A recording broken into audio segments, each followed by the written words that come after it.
my name is Madeline and welcome back to my channel and welcome to a chatty book tag video. Today I will be doing the Booktube Joy and Gratitude tag. I was tagged by Faith from her channel Faith and Books, which I will leave linked below so that you can check it out if you're not familiar, because she has such amazing book recommendations. I highly recommend it. Thank you to Faith for tagging me in this video, and this was originally created from Pat, I believe. Her channel is Book Chat with Pat, and I will leave that also linked below. All right, so let's just get into the questions. So each section has a quote and then some questions.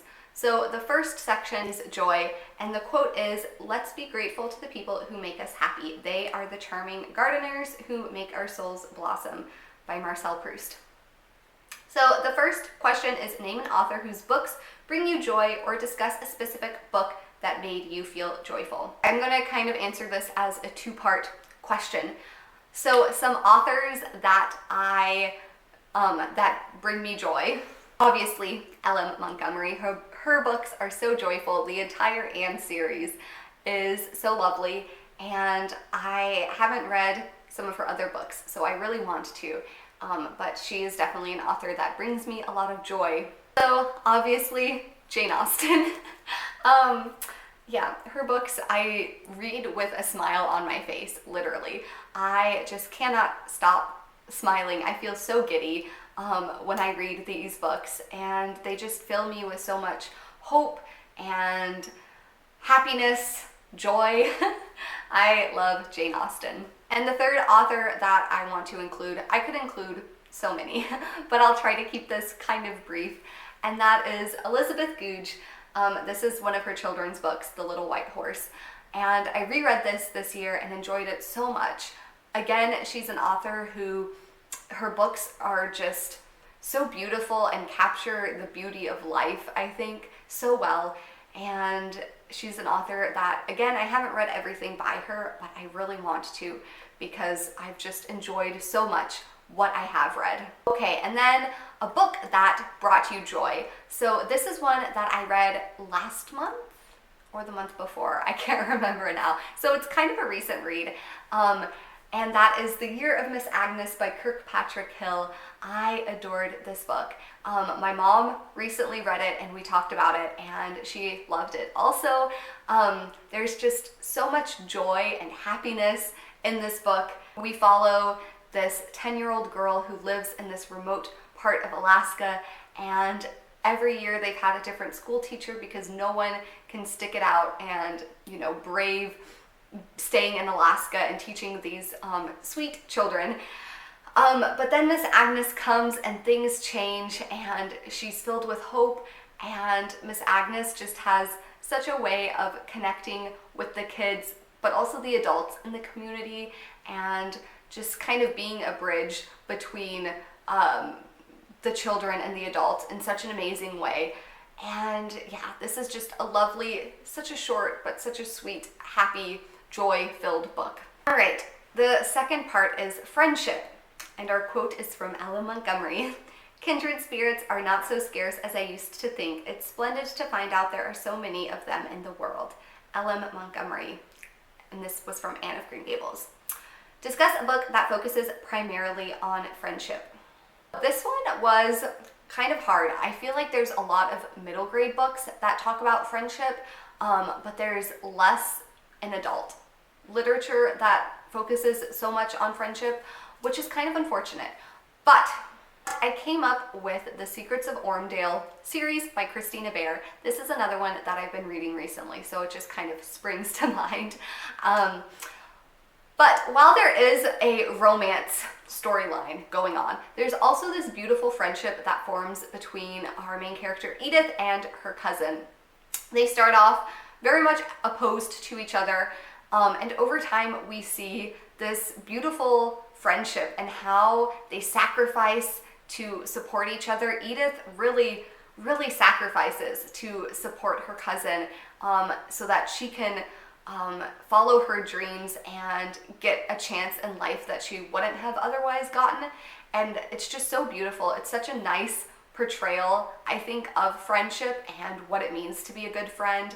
and we really get to see kind of over the course of the books. I haven't finished the series yet, but we get to see the friendship evolving, and Edith also struggling to kind of open herself up to this new friend. She keeps herself a bit guarded, and how she has to learn kind of to trust her cousin, to really be there and to really be a friend to her. This is a very fun series. I've talked about this again and raved about it, so I would definitely recommend it. The next section is community. We cannot live for ourselves. 1,000 fibers connect us with our fellow men. This is by Herman Melville. Discuss a book where the idea of community is important. A couple of things spring to mind. First, I have Christie by Catherine Marshall. This is a book I just finished, so I talk about it in my monthly wrap-up, which I don't know if that will go up before or after this, but this is definitely a book that focuses on community. We are in a rural Appalachian town, and they are very isolated and very cut off from the rest of the world. There's no electricity, there's no, life is very, very rough in this community, which I think forces people to have this sense of community and to rely on each other in a way that maybe they wouldn't have if they lived in Asheville or one of the other nearby. The book that comes to mind is Christie by Catherine Marshall, and I read this one recently. I talked about it in my November reading wrap-up. But basically, we follow Christie, this 19-year-old girl who volunteers to become a missionary teacher in this rural Appalachian community. And this is very much a book about community. We have all of these different characters, the people who live here, and it's very remote, very isolated. There's not a lot of technology, there's no electricity. Life is very hard for these people, and that really kind of binds them together and forces them to live together in a way that Christie is maybe not used to coming from a big city. I thought was so interesting about this portrayal of community was the kind of ups and downs, the roller coaster of it, and how hard it can be to live with people, the grudges that can last for, you know, generations after generations, that get passed down because of something that happened, you know, a long time ago. But also the courage of people who try to forgive and try to move past this pain and this hurt, and how that makes us live better as a community and how that's how we're supposed to live. This is definitely a look at what it means to be a broken person living in a broken world with other broken people, and I just found that to be so fascinating and so well done. For a more modern book that I think talks about community also, I have Dear Henry, Love Edith by Becca Kinsler? I'm not sure. I'll put the picture up. But this is a Christian contemporary romance with a lot of Gilmore Girl vibes.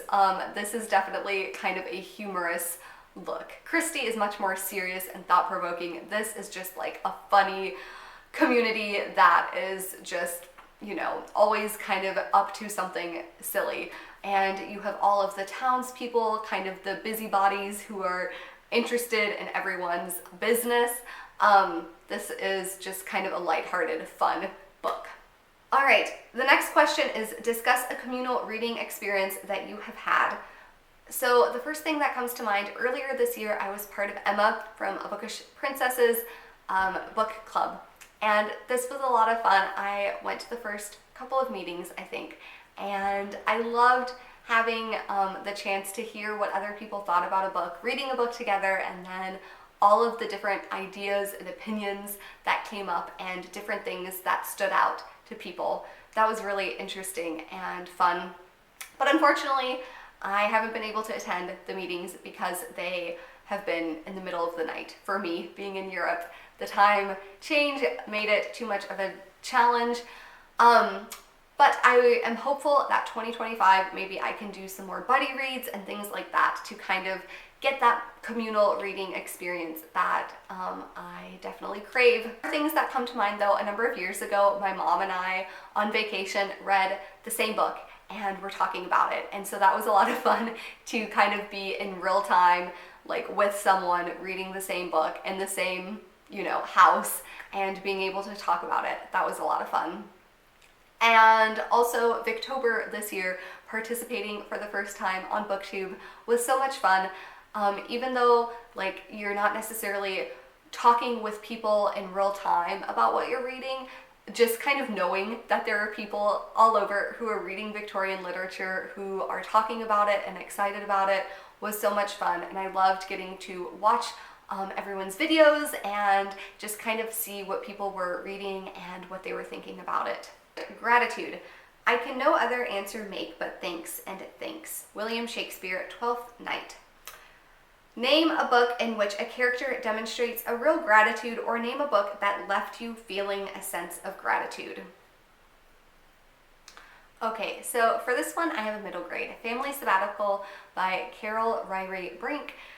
I read this book this summer, and we follow this family who is on sabbatical in France for a year, and they are experiencing this new culture, this new country.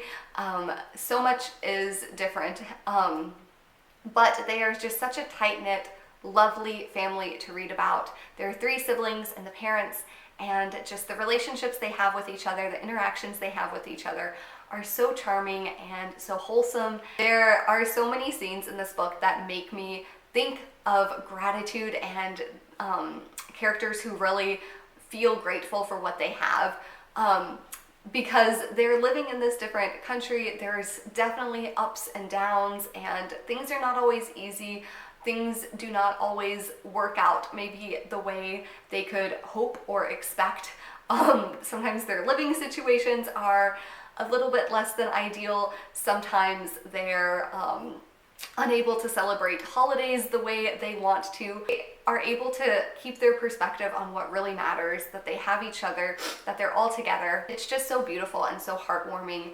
The first book in the series, the duology, there are 2 books, is Family Grandstand. And you also get a sense of gratitude in that book, but I think it's just exemplified in Family Sabbatical because of this different setting and being in a different country. I think it just forces you to kind of realize maybe more what's important and what really matters, because you are so out of your element and so out of what you're used to. Grade heavy. But I think those are the books that stick with me the most and just bring me so much happiness and joy, and so I want to talk about them. But also, I have to talk about Heidi. This is such a sweet story, and Heidi is such a lovely little girl, and is such a great example of being grateful for the things you have in life. Heidi, that is her mountains and her grandfather. I appreciate the simplicity of the life that she has, and she values that above kind of all of the other things that maybe society would want her to have, living in a city and having, you know, access to all of these fancy things. All she wants is her grandfather and her mountains. And I love that. It's such a beautiful story, so sweet, so charming, and yeah, highly, highly, highly recommend, if you've never read Heidi, to do yourself the favor and pick it up. It was a question to tag other people, which I'm not gonna do, but if you've watched this far in the video and you have not done this tag and you have a Booktube channel, or if you just want to answer the questions in the comments, consider yourself tagged and go ahead and do that. I would love to hear your answers. I did my best to kind of pull together my thoughts. I feel like tags are always so hard because I have such a terrible memory about books, and you know, I have a hard time trying to recall what books could fit in different categories. So I'm sorry, this is mostly books that I've read recently, but it's just another fun chance to talk about those amazing books. Thank you so much for watching, and I will see you in the next video. Bye!